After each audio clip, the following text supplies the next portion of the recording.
You said you wanted, you said you needed. What you don't know is I know that you can get it. You said you know me. Originally started when I was in high school. I used to carry this notebook around. It was this big, ugly green notebook, and I was afraid to talk to people. I didn't really know how to talk to people about the situations I was in or what was going on with me at the time. I really didn't talk to a lot of people about it because I was embarrassed. I was ashamed. A lot of family issues, parenting issues. Well, parent issues, not parenting. I wasn't a parent at the time. And I was just worried. I didn't know what to do. I was afraid to go to a psychiatrist. I didn't think I was afraid of being called crazy. It was already hard to fit in, so I used to just keep a notebook. I love music. I was into bands like Early November and Take It Back Sunday and New Found Glory. And I found an outlet through not only the music but through writing. So when I was having a rough day or having a rough night, I would just start writing, and eventually I kind of kept one of my notebooks that I was going to classes with. I think it used to be my choir notebook, I don't know, choir, or it was like an extracurricular notebook. It wasn't like a science notebook or anything that I would have to have over and over, but I would just carry it with me. So I would take that notebook and I would just start writing lyrics in it for, if I ever got in a band, or to start writing poetry in general, just poetry along the rhythms of some of my favorite songs or favorite artists and their songs.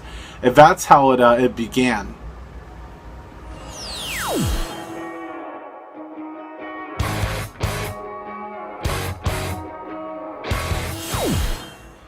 Was everything written from my high school years? No, it was not. I've written a lot of it in high school, and probably a good bit, 50 to 100 poems at least.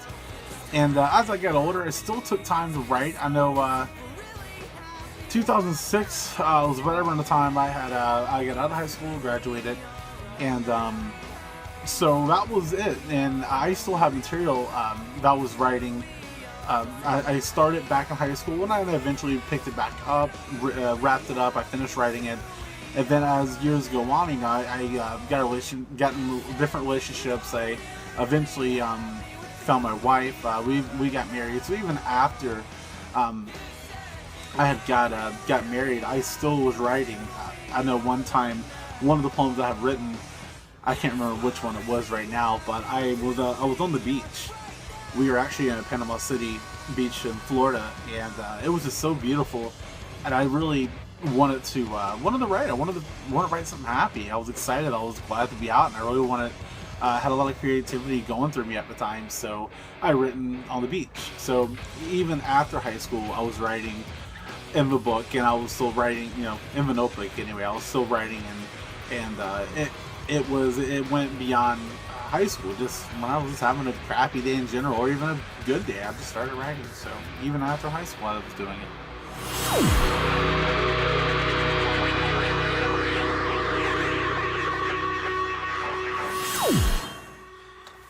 What is my favorite poem from the book? I have to say, my favorite poem would probably be Beautiful Disaster.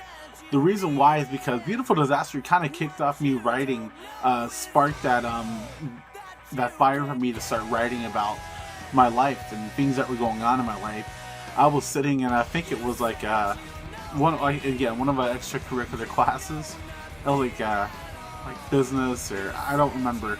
But we used to sit there, and there was the teacher will teach for maybe 10 minutes out of this 45-minute class.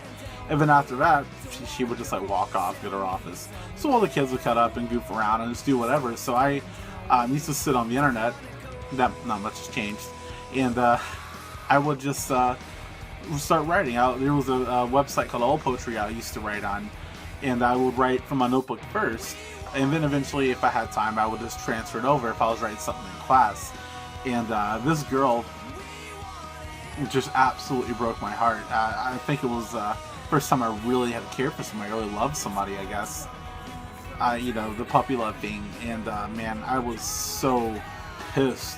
I was furious at the breakup, and I was listening to a lot of bands like Alkaline Trio, this like that the darker love songs.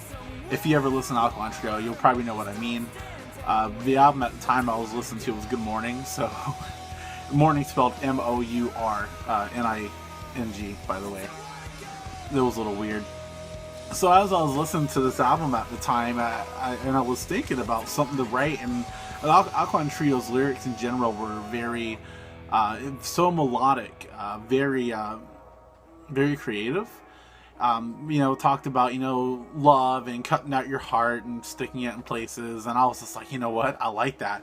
I want to start writing something like that. So I written Beautiful Disaster, and it was like, it was almost like the breakup, in my opinion, was like she broke my heart, so I came back in this by doing better for myself. It was almost like I was butchering the relationship and butchering her in that relationship that we used to have. And so the first part of it was I love your blood on my bedroom floor, don't worry about the stains.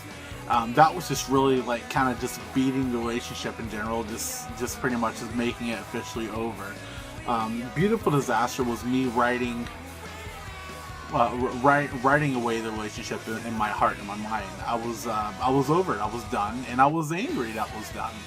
So I just I had a very, very angry love poem to write, and that was beyond pretty much hands down my favorite poem in the book, because it was the first poem I written, and obviously the first poem in the book, but it was the first poem I written, and it started off the fuel for the fire. They kind of just set the mood for what I was going to write later on and throughout my life. So I have to say Beautiful Disaster.